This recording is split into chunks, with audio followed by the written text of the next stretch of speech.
Students, welcome to Short Questions with Narayan. In today's video, we will be discussing about General English with legal essays. Legal essays are for the students of law pursuing LLM, BALLB, BBALLB and LLB. And these contents are also useful for competitive exams, semester exams of BA, BCOM, B.Sc, BLLB, BBALLB, UPSC, State PCS and other competitive exams. Let's start from question number 1. Part A, we will discuss about the usage of correct form of verb.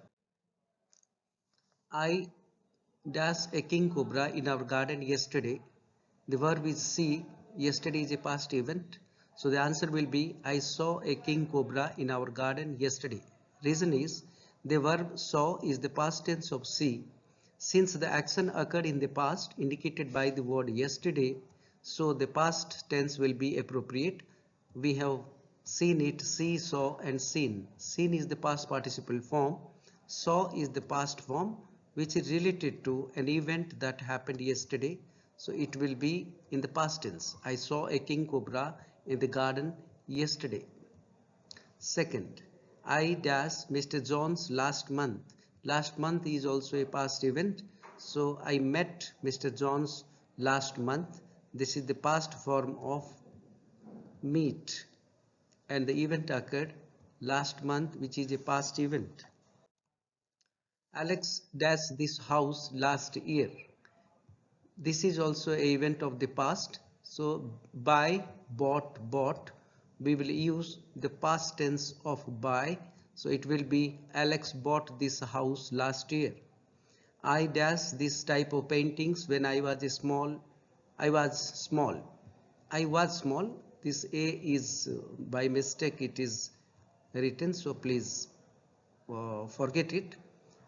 I made this type of paintings when I was small. When I was small, that is also related to past, and made is the past tense of make. So this will be I made this type of paintings when I was small. I visit the zoo yesterday, but when I got there it was closed. I visited, because it is also talking about yesterday past event. Visit, visited and visited. This is the past tense of visit. I visited the zoo yesterday, but when I got there it was closed. When I woke up, I dashed out of the window and dashed that it. We need to see these three verbs are given. We need to write the correct form of the verbs. So when I got up or when I woke up, I peeped out of the window. The past tense of peep is peeped. Got it? So peeped out of the window and I saw, because that event happened in the past. So I see, the past tense of see will be saw. I saw that it raining. At that point of time it was raining, so that will be present continuous form. So this will be was raining. So when I got up, I peeped out of the window and saw that it was raining. The reason is the simple past tense of peep is used because the sentence is describing a completed action in the past when the person got up. The past simple tense of see is used to describe what was observed at that moment. Was raining, the past continued tense of rain is used to indicate that the rain was ongoing at the time of observation. Next, Alia dash while I dash. These two verbs are given, sing and dance. We need to use the correct form of them. The answer will be Alia was singing while I was dancing. Alia was singing while I was dancing. These two actions were happening concurrently at the same time, simultaneously. Was dancing, the past continuous tense of dance is used to indicate that the speaker's action was also ongoing at the same time. I dashed over the Mount Everest last week. The Mount Everest. Fly, we need to use fly at the first gap and use see is the second gap. It is an interrogative question. Something is being asked. So I was flying over Mount Everest last week. Did you see Mount Everest? This is a question. So the interrogative form, past form will come on the second gap. Moving to the next question. I dashed class because I had fever. This is a past event. I had fever, it indicates it is an event of past, so I did not attend. This is the negative, simple past negative. I did not attend the class because I had fever. I am not feeling hungry. Coming to question number 10, I already eat. That means this is a perfect tense. The action has been completed. I am not feeling hungry. I have already eaten. This will come in the to fill in the blanks. The sentence implies a connection between the past action, that is eating, and the present state, that is not feeling hungry. This requires the present perfect tense, which is formed with have or has plus the past participle of the verb. Here it is eat at eaten. Eaten is the participle form. The past participle of eat is eaten, that is used here. I dash to the beach since last summer. Not go. That means I have not gone to the beach since last summer. I dash so much privileges in the company since I joined. Not have means I have not had so many privileges. I have not had so many privileges in the company since I joined.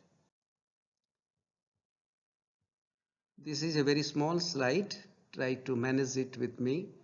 Dash a sea voyage you ever taken? Have you ever taken a sea voyage? Here the question refers to an experience at any time up to the present. The present perfect tense is used for such cases. So the question form will be have or has plus subject plus past participle. So voyage taken means the past participle of take, took, taken. We use the PP form. See, what you must know what is sea voyage. See, you can see this picture here. Sea voyage refers to a journey or trip taken by sea, typically on a ship or boat over a significant distance. It usually involves traveling across oceans, seas, or large bodies of water, often for purposes like exploration, transportation, or leisure. Normally we call it cruise vacation or a trade example. The example of this in few sentences are: the explorers embarked on a sea voyage to discover new lands. She always dreamed of taking a sea voyage around the Indian Ocean. 14. I dash 7 times so far. Fly in an aircraft. That means this action has been completed. So I have flown 7 times so far. The PP form plus past participle form of fly is flown. So I have flown 7 times so far. Dash to get married. Your plan. This is an interrogative question.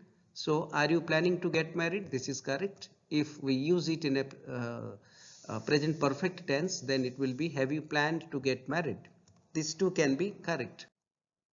How long dash in this city you live? This is an interrogative question. So how long have you been living in this city? This is present continuous. No, this is not present. Present perfect continuous. You have been living in this city. He dashed for the company since 2010. Work. That means it is present perfect continuous. He has been working for this company since 2010. They dash in this neighborhood for over a decade. They have been present perfect continuous living in this neighborhood for over a decade. She dashed to the party when we got there. Already leave के लिए already left. This is past perfect continuous. Past perfect tense, not continuous. She had already left the party when we got there. Action before another past action. The past perfect tense is used when one action in the past is completed before another action. In this case, the action of leaving the party, that is her departure, happened before the action of we got there. Time relationship. The word when is used to connect two actions, indicating that leaving occurred first followed by the arrival. The past perfect tense clarifies this order of events. We dashed to the restaurant by the time it started raining. We had already gone. This is past perfect tense to the restaurant by the time it started raining. The children had already returned home by the time their parents arrived.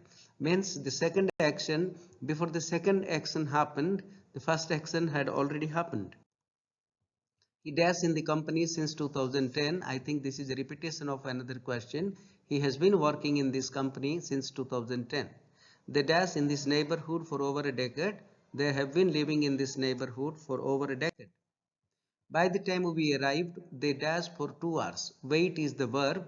So by the time we arrived, they had been waiting for 2 hours. Past perfect continuous. 25. She dashed in the library for hours when I finally found her. She had been studying. This is a past perfect continuous. She had been studying in the library for hours when I finally found her. They had been sitting at the cafe when the storm started. This is also past perfect continuous. Moving to next. Why dash when I called you last night? The teacher asked, you cry. Means this is related to the verb cry. So why were you crying when I called you last night? The past continuous tense is used here to describe an action, that is crying, that was happening at a specific point in the past when the teacher called. What dash at 8 p.m. last night? The manager asked. What were you doing at 8 p.m. last night? We need to make this sentence fill the blanks according to the verb given in the bracket. Where dash when I saw you yesterday? Where were you going? That means you and go. These two are given. They should be separated by a comma, I think. So this will be, where were you going when I saw you yesterday? She asked. She dashed to the party before. Never go. She has never gone to the party before. She has never gone. I dashed that book. Already read. I have already read that book. This is a present perfect tense. The dash to Paris. Never been. It is a negative sense. So they have never been to Paris. She usually dash in the morning, but today she dash in the evening. The first fill will be of a present indefinite form, then the present continuous. She usually runs in the morning, but today she is walking in the evening. The first part uses the present simple tense to describe a regular activity. The second part uses the present continuous tense, that is walking, because it describes an action happening right now or a temporary change in the routine. They dash to the gym every day. They go to the gym every day, but today they are doing swimming instead. I usually drink coffee in the morning, but today I prefer tea. She usually dashes to the park in the afternoon, but never in the morning. She usually goes. Third person singular form में we use es or s, add s or es to the verb. She usually goes to the park in the afternoon, but never in the morning. They always dash lunch at noon. They always have lunch at noon, but never later. Dash, see, they is not third person singular form. It is a third person plural. So the verb will be have, not has. So this is the, I don't know, this is the answer, have. I dash my homework in the evening, not in the morning. I do. This is first person single, so we use do, not does. I do my homework in the morning, not in the morning. I do my homework in the evening, not in the morning. Part B, let's see some usage of a preposition. Preposition, what is that? Preposition is a word that shows the relationship between a noun or a pronoun and other parts of a sentence. It helps indicate direction, location, time, cause, manner, or position, and usually followed by a noun, pronoun, or noun phrase. Example, few questions. The meeting will start dash 3 p.m. So please be on time. The answer will be the meeting will start at 3 p.m. So please be on time, because the preposition at is used to indicate a specific point of time. I hope you understand. The 2000 batch students are meeting at lunch today. The answer will be at. Here A is capital, but sentence is, this has to be filled in the midway of a sentence, so it will be small. This 2024 batch students are meeting at lunch today. It is used to indicate meal times like lunch, dinner, or breakfast. An Indian can cast his or her vote dash the age of 18, at the age of 18, because To indicate age, we use the preposition at. The students are required to register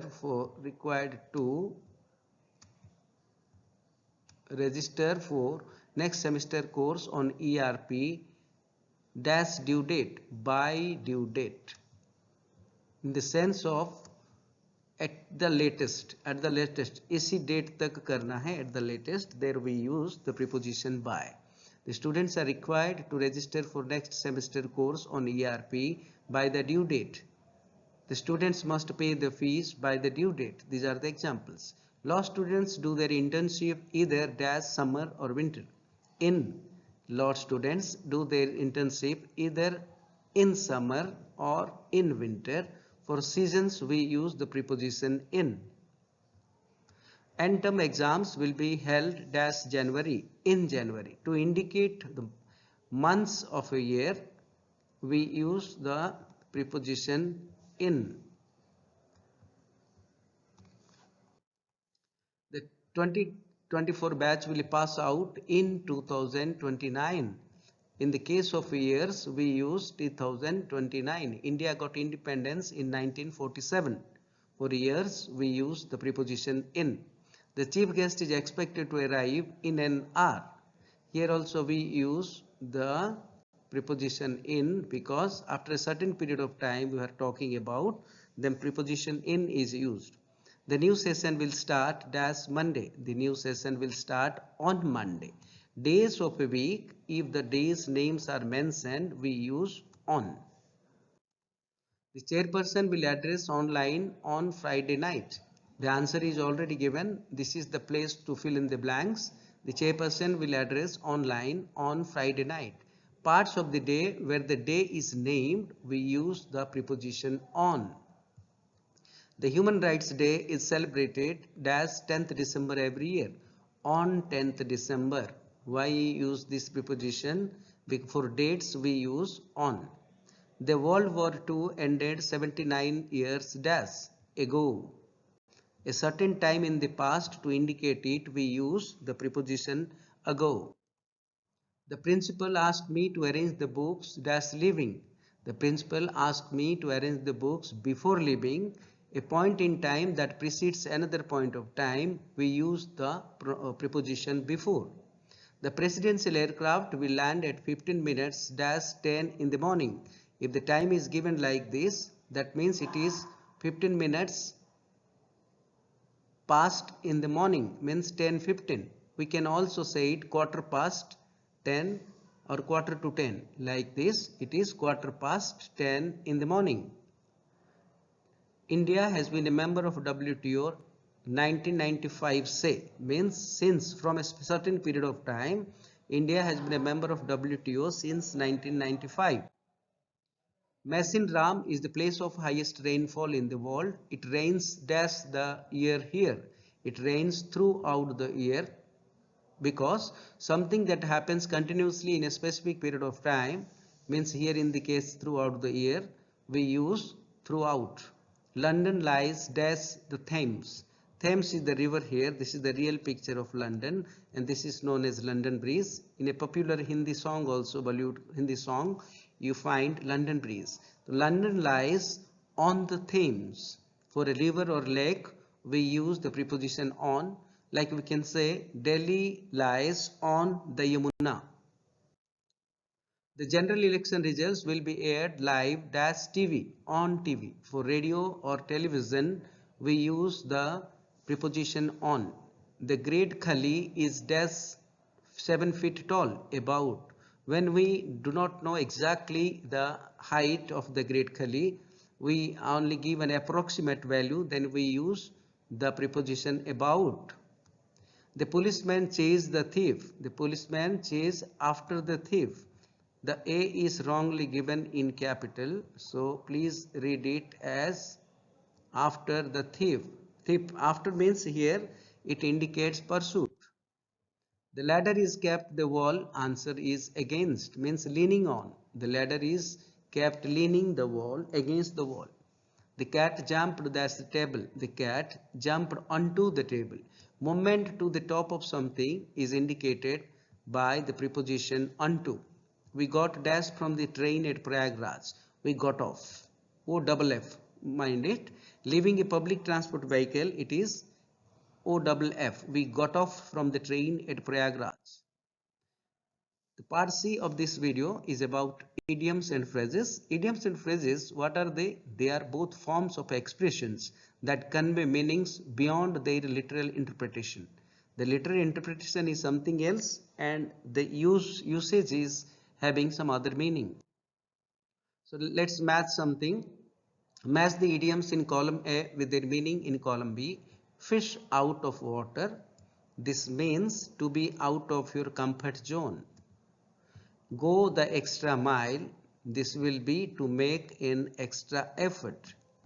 Step up your game means to start performing better.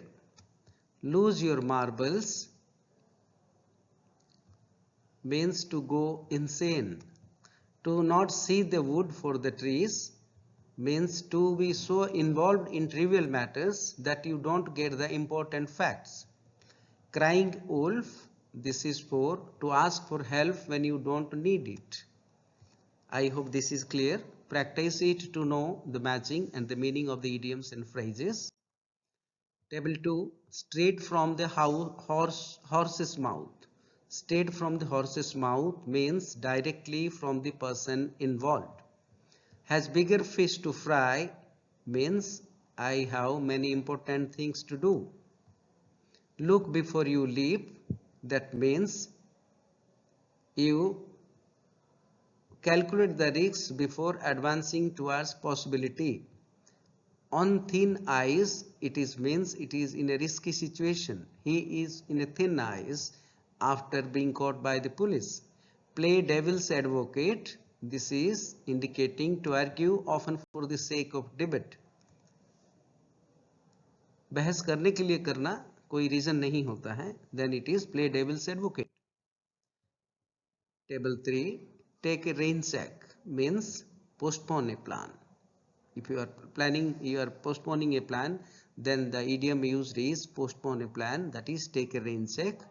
Like a cakewalk, it's so easy task. Penny wise and pound foolish, it is careful in trivial matters but wasteful or extravagant in large matters. The whole 9 yards is everything all the way. Play by the ear means to improvise. I hope this is clear. Next table, match the idioms in column A with the meaning in column B. Put something on ice, this is to put something on hold. Bite the bullet means to get something over with because it is inevitable. Call it a day, it means to stop working on something. At the 11th hour means at the last moment. Bury the hatchet means it is for ending a quarrel to make peace. Russia and Ukraine have decided to bury the hatchet means they have decided to end the war and make peace. Fifth table, to bell the cat means to face a risk. Turn a deaf ear means to ignore what someone is saying. At sea means he is confused. Hit the books means going to study. Stab someone in the back means to betray a close person. Your friend is asking before your semester exams, what are you going to do today? I am going to hit the books. Means you are going to study, that is to prepare for your exams. Sixth is match the idioms in column A with their meaning in column B. This is the sixth table. Face the music means the face the reality. It is always darkest before the dawn. This means things will get better. Jump the gun means to act on something promptly before the right time. Cut no ice means fail to make an impact. Cry for the moon, it is to ask for something that is rather difficult. Seventh table, a bird in the hand is better than two in the bush. This means an opportunity in hand currently is better than a prospect in future. Don't cry over split milk means don't cry over what has happened as it cannot be fixed. Every cloud has a silver lining means bad things one day eventually lead to good things. Fair and square, it is being direct or fair. Black sheep is means being a disgrace for the family or to the group.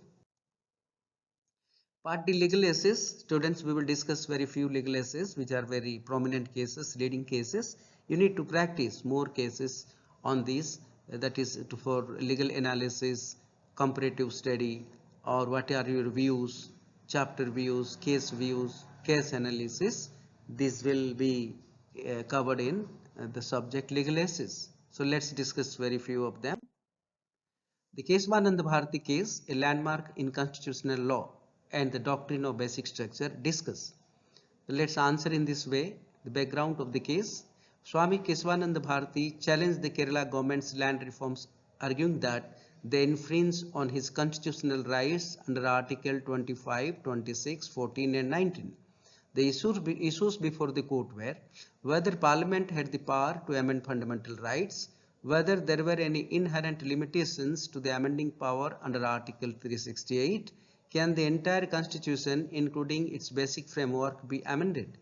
The judgment, Parliament has wide powers to amend the constitution under Article 368. However, it cannot alter the basic structure of the constitution, which is known as the basic structure doctrine. The term basic structure includes elements such as supremacy of the constitution, rule of law, fundamental rights, separation powers, and federalism. The significance of the case established a balance between parliamentary sovereignty and judicial review, protected the fundamental rights and core principles of democracy, reinforced the constitution's role as the supreme law of the land. It served as a precedent in later cases like Minerva Mills versus Union of India and Indira Gandhi versus Raj Narayan.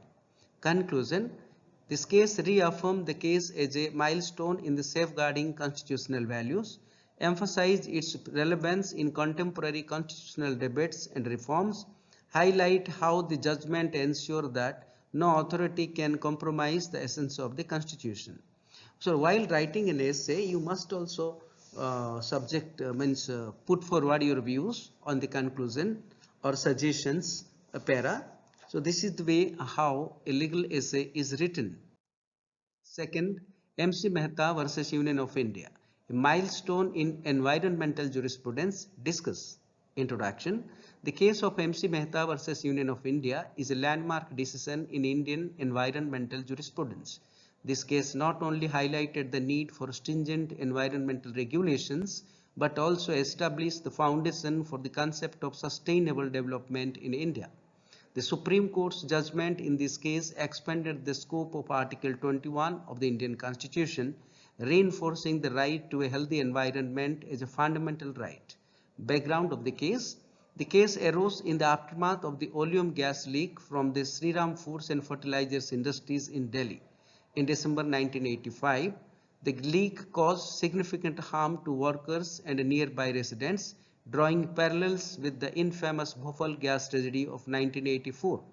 Public interest litigator MC Mehta filed a petition seeking the closure of hazardous industries operating in populated areas and adequate compensation for the victims. This is a case of Karol Bagh in Delhi. Issues raised were whether hazardous industries should operate in densely populated areas, the extent of the liability of enterprises engaged in hazardous activities, the need to evolve a legal principle to ensure compensation for victims and prevent environmental harm. Judgment and legal principles established. This case established many legal principles. The Supreme Court, led by Chief Justice P.N. Bhagwati, delivered a landmark judgment addressing the issues raised. The key points of the judgment are absolute liability principle. The court introduced the doctrine of absolute liability, which is stricter than the traditional principle of strict liability established in Rylands and Fletcher. Under absolute liability, an enterprise engaged in hazardous activities is liable to compensate victims of any harm caused, regardless of negligence or fault. This principle was deemed necessary to address the unique challenges posed by modern industrial hazards. Second is right to a healthy environment. The court interpreted Article 21, that is right to life, to include the right to a healthy environment. It emphasized that the state has a duty under Article 48A and 51AZ to protect and improve the environment and safeguard forests and wildlife. Polluter pay principle, it is also known as PPP, the judgment reinforced the concept that polluters should bear the cost of environmental damage and restoration. Role of public interest litigation. The case exemplified the utility of PILs in addressing environmental issues and ensuring justice for marginalized communities. It encouraged greater public participation in environmental governance. Third, Indira Sahni and others versus Union of India, the landmark decision on reservation policy in India. This is also known as Mandal Commission case. The case of Indira Sahni versus Union of India, commonly known as the Mandal Commission case, is a landmark judgment in Indian constitutional law. It addressed the contentious issues of reservations for socially and educationally backward classes, in short SCBC, under Article 16(4) of the Indian Constitution. The decision by a 9-judge bench of the Supreme Court remains one of the most significant rulings on affirmative action in India, striking a balance between social justice and the principles of equality. Background of the case. The case arose from the implementation of recommendations made by the Second Backward Classes Commission, that is Mandal Commission, in 1980. The commission, led by B.P. Mandal, recommended 27% reservation for SCBCs in addition to the existing reservation for scheduled caste and scheduled tribes. In 1990, the then VP Singh government, that means Vishwanath Pratap Singh was the Prime Minister, the then VP Singh government decided to implement these recommendations, leading to widespread protest and challenges in court. In this case, one Delhi university student, he self-immolated himself in protest. The issues raised were the constitutional validity of reservations for SCBC under Article 16(4), whether economic criteria alone could determine backwardness, the permissibility of reservations exceeds 50%, the inclusion of the creamy layer within SCBC for reservation benefits. Judgment and legal principles. The Supreme Court, in a 6-3 majority decision, upheld the validity of the Mandal Commission's recommendations with significant modification. The judgment established several principles. One is constitutional validity of 16(4). The court affirmed that Article 16(4) is not an exception to Article 16(1), but a facet of the principle of equality, enabling affirmative action for SCBCs to ensure substantive equality. 50% ceiling on reservation. The court imposed a 50% cap on reservations except in extraordinary circumstances to maintain the balance between affirmative action and the right to equality. Exclusion of the creamy layer. The court introduced the creamy layer concept, excluding economic advanced individuals with the SCBCs from availing reservation benefit. This aimed to ensure that benefits reach the truly disadvantaged sections.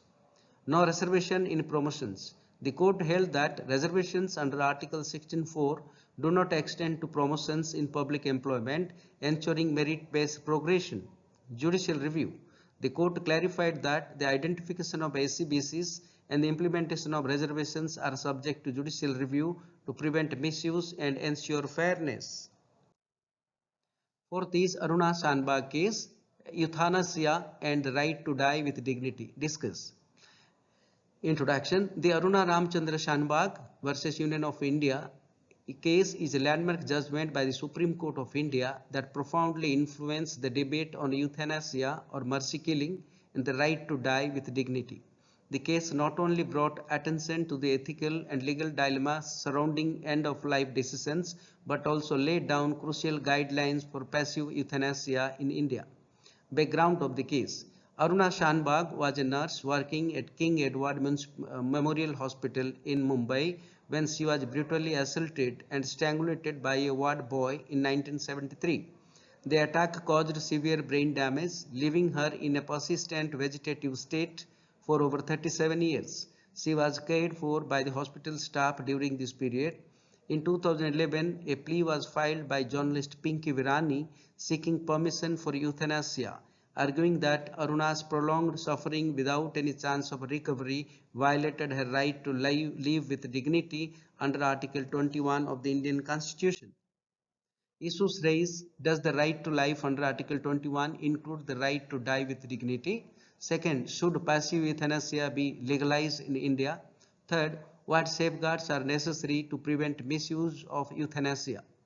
Judgment and legal principles. The Supreme Court, in a historic judgment delivered by a bench comprising Justice Markandeya Katju and Justice Gyan Sudha Misra, denied the plea for active euthanasia but allowed passive euthanasia under strict guidelines. The key aspects of the judgment are: recognition of passive euthanasia. The court distinguished between active and passive euthanasia. Active euthanasia means deliberately causing the death of a person through medical intervention like a lethal injection. Passive euthanasia is withholding or withdrawing life-sustaining treatment, allowing the person to die naturally. Passive euthanasia was held permissible in specific circumstances provided strict safeguards were adhered to. Right to die with dignity.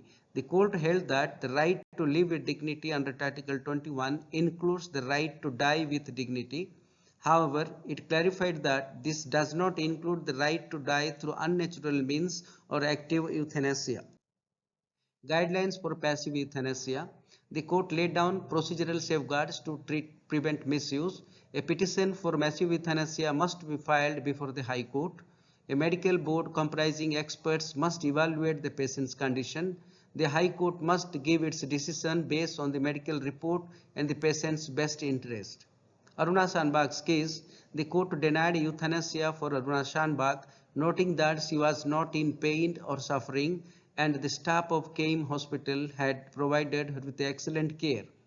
The impact of the judgment was a significant step towards recognizing end-of-life decisions in India. It provided legal recognition to passive euthanasia for the first time, opened discussions on the ethical dimensions of euthanasia and the right to die with dignity, prompted the government to consider legislation on euthanasia. The conclusion: Aruna Shanbag case was a watershed moment in India's legal and ethical discourses on euthanasia and the right to die with dignity. While the judgment recognized passive euthanasia as a means to respect human dignity, it also emphasized the need for stringent safeguards to prevent misuse. The case remains a powerful reminder of the complexities involved in balancing individual rights, medical ethics, and societal values. Analyze Shreya Singhal versus Union of India. The case of Shreya Singhal versus Union of India marked a significant milestone in the evolution of free speech and expression in India. It dealt with the constitutional validity of Section 66A of the Information Technology Act of 2000, which criminalized the sending of offensive messages via electronic communication. The Supreme Court's judgment in this case not only struck down Section 66A but also set a precedent for protecting individual rights in the digital age. Background of the case: Section 66A of the Information Technology Act was enacted to curb the misuse of online platforms. However, the provision was criticized for its vague and broad terminology, which led to arbitrary arrest and suppression of free speech. This trigger for this case was the arrest of two women in Maharashtra in 2012 for posting comments on Facebook, questioning the shutdown of Mumbai during Bal Thackeray's funeral. Shreya Singhal, a law student, filed a public interest litigation challenging the constitutionality of Section 66A, arguing that it violated the fundamental right to free speech under Article 19(1)(a) of the Constitution of India. Issues raised: does Section 66A violate the right to freedom of speech and expression guaranteed under Article 19(1) subsection A? Is the restriction imposed by Section 66A reasonable under Article 19(2)? Does Section 66A suffer from the vice of vagueness leading to the arbitrary enforcement? Judgment and legal principle. 1. Section 66A declared unconstitutional. The court held that Section 66A violated the right to freedom of speech and expression under Article 19(1)(a). The provision failed to meet the test of reasonable restriction under Article 19(2), which allows limitations on free speech only in specific circumstances such as public order, decency, or morality. Vagueness of Section 66A. The court noted that terms like grossly offensive and menacing used in Section 66A were undefined and subjective, leading to arbitrary interpretations and misuse by authorities. The lack of clarity created a chilling effect on free speech as individuals feared prosecution for expressing their opinions. Impact of the judgment: strengthening free speech.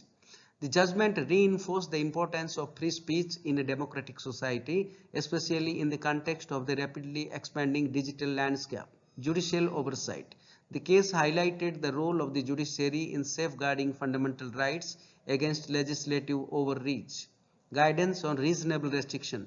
By striking down Section 66A, the court clarified the boundaries of permissible restrictions under Article 19(2). Digital rights advocacy. The judgment inspired greater advocacy for digital rights and accountability in legislative processes. Conclusion: the Shreya Singhal case is a landmark in India's constitutional jurisprudence, affirming the primacy of free speech in a democracy.